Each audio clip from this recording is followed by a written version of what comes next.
truthfully, who Hakainde is, to really explain to the millions watching out there, truthfully, who Hakainde is and how you amassed your wealth. Because again, mud has been thrown at you. The president himself, we've been told your ranches have been flown over. The president has mocked you in the public place to say you speak on behalf, you claim to be speaking on behalf of the poor, yet you own probably half of the country in terms of wealth. You heard the president say that. You stole funds through privatization. Who is HH? How did you amass your wealth? Are you a humble citizen and one who is ready to serve the people of Zambia? Costa, I'm just a simple villager. I'm a guy who comes from the floor, and I'm very proud of that. Every Zambian should be proud of their heritage. I come from the floor, went to a village school, Costa, and went to secondary school within the area where God chose that I be born. Very happy and proud of that. Every Zambian should be proud of their heritage. I've said that already. Because that's given by God. No one chooses which parents you should be born out of, which language you should speak. And there's no, by the way, Costa, there's no minority tribe in this country. There's no minority ethnic group. All of them are equal. And I emphasize this issue. So I then went after my secondary school, Costa, all in public schools, no private school. By the way, before the school level, I was born in a grass-thatched house, not in a maternity wing of a hospital or a clinic.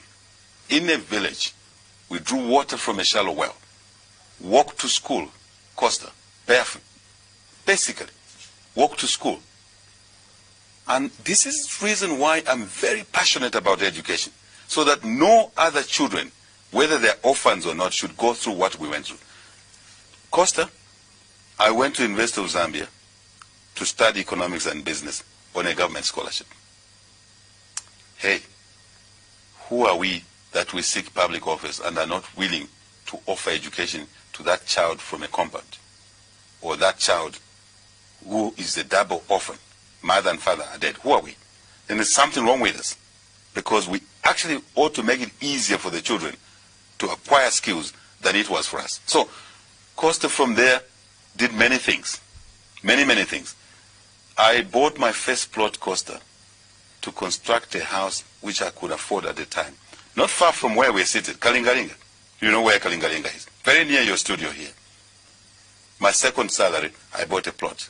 I could not afford a bricklayer with a team of builders or helpers. I was, in Zambia we call it Daka boy. I was the one pushing the wheelbarrow. Built our first house. Couldn't complete it, sold it at a profit, bought another plot, built, couldn't complete it, Costa. And then I was innovative. Entrepreneurship comes from our heritage, cattle keeping. You can say I was born in a cattle kraal. And I think that's where the business training came from. Later on, it was just to add on. Costa, from there on, I couldn't complete this house. By the way, when I was building Kalingalinga, my fellow classmates from university were laughing at me that I was building a house in the compound. I didn't see why anybody would laugh at me, because I was building a house. They weren't. I was already better.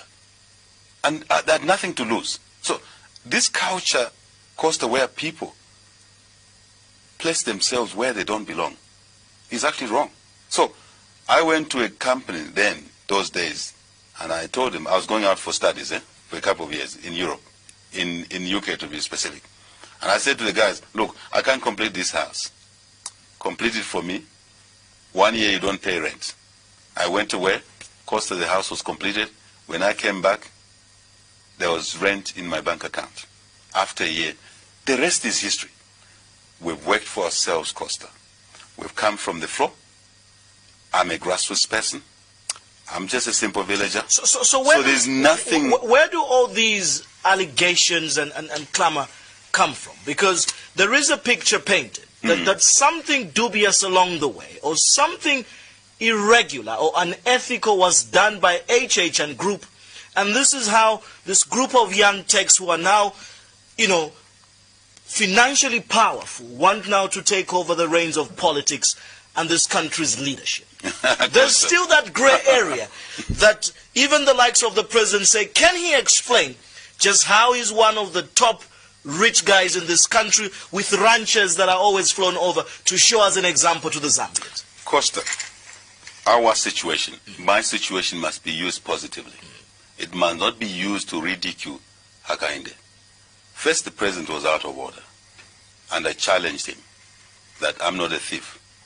I have no thieving mind in my blood, or thread or iota of a thieving culture in my blood. I challenged the president. I said, Mr. President, if you have a thieving culture, I don't have.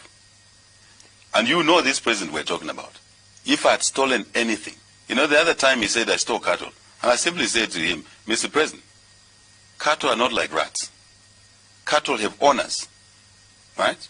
Human beings who own them. If you steal cattle, you get arrested. In the event you think I stole cattle, why? You are the president. Why don't you instruct the police? Since you love arresting me. To settle this matter for the sake of the millions watching. Yes. Again, I want to take this opportunity for you to explain to them. Who are you and this wealth? How has it come? Would you declare tonight to the Zambians to say, this is what I own and this is how I've owned it? Well, look, first, the president was being malicious, to be honest. He was abusing a citizen called Hakainde. And he got away with it. Because the only response he got was, Mr. President, if you think I stole anything, hey, get me into court or detain me. After all, I'm used to being detained by him on flimsy charges. He didn't detain me on that. I can assure you, if I had stolen anything, Costa, I wouldn't be talking to you tonight in this studio. I'll be languishing in cells. Cells which have no water, as he has thrown me in cells several times, without electricity, without food, with fecal matter. But that's a by the way issue. This is the stench in African politics we want to get rid of. To use the president to demean citizens who actually should be used as good examples to motivate the young people. This is what we would like to do, to take out this vindictiveness, to draw the line, to say this is not how you run a country when you are given an opportunity to do that. You should actually try and manage the country differently.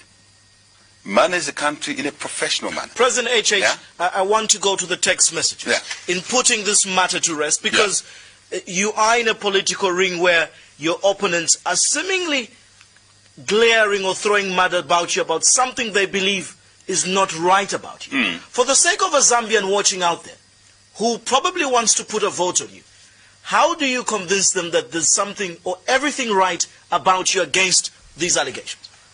Costa, the easiest way is to say, if I was a thief under this president leader, I'm using them synonymous, deliberate, where I get detained even for appearing on a program like this. After this, interview, I know I can be detained. Why has he failed to detain me for his assumption of me having stolen anything? I've challenged him. I've challenged the PF government, and they've fallen flat on this.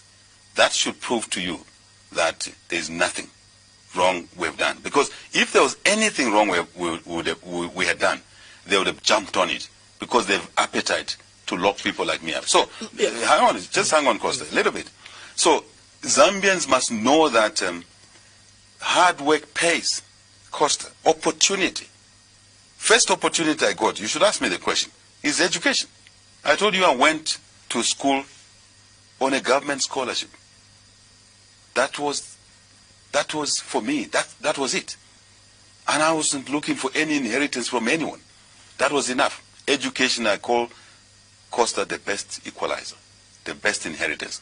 And that's why we owe it to our children. From there on, I got a job. I wrote my final exam here, in this university nearby here. On a Friday, Costa. On a Monday, I had a full-time job. Opportunity, which is not available to our youth today under the PF leadership. Even if they were promised more jobs, there are no jobs. Absolutely none. I'm talking of real jobs. I'm not talking of pushing a wheelbarrow to move garbage at a street corner. which PF defines. Lots of people have criticized the privatization process in this country, especially the mine. It's also from there that we are told you were involved as valuator within the valuation of some of these mines. What is your take? Do you feel that you are part to blame in the bad decisions and obviously the raw deals that this country got out of privatization of the mines? People now have stood on mountains and blown trumpets regarding KCM cells, Luansha copper mines and others. Do you feel part to the blame? Costa, how can one blame Hakainde? I've never been in government. The privatization program was a MMD government program. How can Hakainde be responsible for a government program when he's outside government? How powerful is this fellow called HH that he could be basically dictating a government program from outside? He doesn't work with like that, especially under the African leaders we've seen in the past, who actually are excessively greedy. And that's what we want to heal when we get into office. And believe me, we will do it. There was no way that one can say Hakainde is responsible for the privatization program in this country. It was the MMD government. Who was in the MMD government, Costa? Have you ever asked that question? The ministers in the MMD government, the cabinet of the MMD that decided on the privatization program, included just a few examples. Mr. Michael Sata, who was the minister without portfolio in the MMD government. He's the one who decided on the privatization program.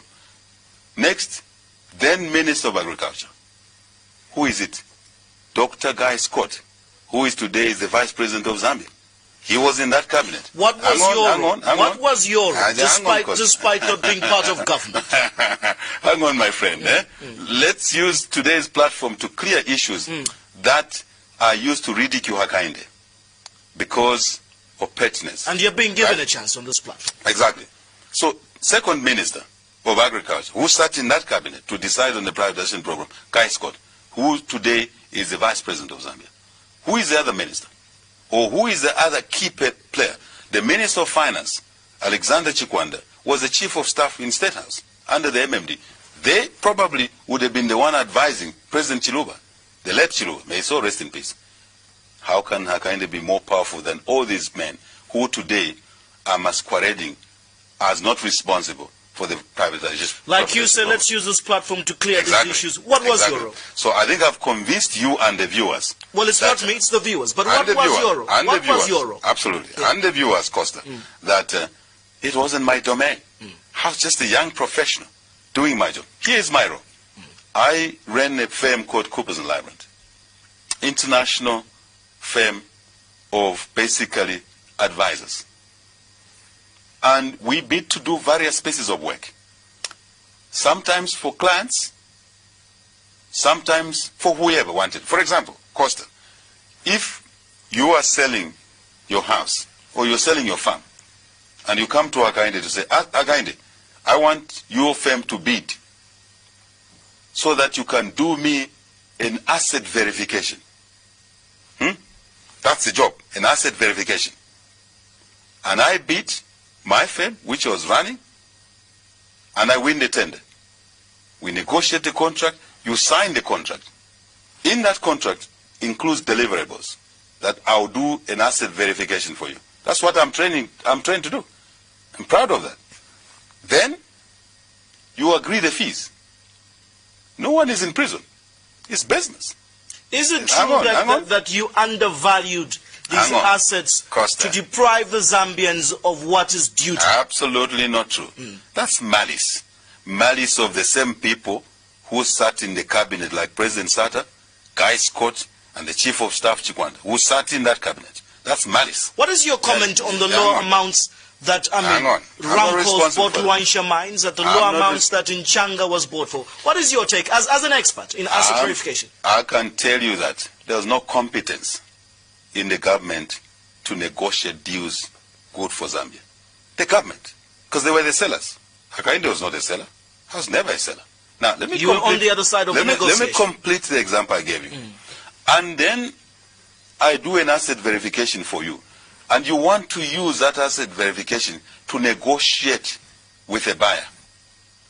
I hope you're following. I give you my report of your asset verification. You pay me my fees. Hey, thank you for paying my fees. That's what I was trying to do. You go ahead and sell your farm or sell your company. You sell your assets. I've given you my report of the asset verification. Then you go and negotiate a bad deal. Then tomorrow you come back to me and say, Hakainde, you cheated me. How did I cheat you? You have no capacity. You had no capacity to negotiate. You thought you had capacity. You didn't have capacity. Because most politicians in this country and in Africa, they overvalue themselves. They don't even seek professional advice. Look at how the PF runs the country today. No professional understanding of how to run agriculture. And that's why the price of food has increased. No professional understanding of how to run basically certain policies such as monetary policy. Which example am I giving you?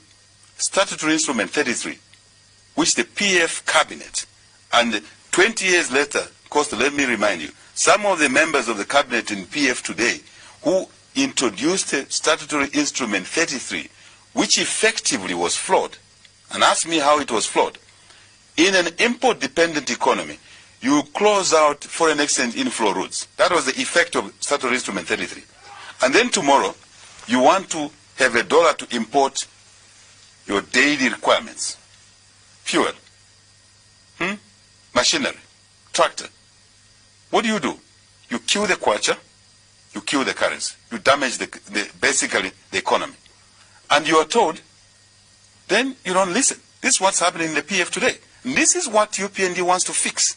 They want to, now, the point I've given you, the example I've given you, Costa, I have demonstrated to you today that it was never in my remit. It was never my power to privatize anything. By the way, I did not value any mine. Is Hakainde coming to the people of Zambia a clean man? Absolutely. And people have now understood that a lot of mud was thrown at Hakainde, Costa. And Hakainde had no opportunity to basically explain himself. And I'm very grateful that you are asking these questions over and over.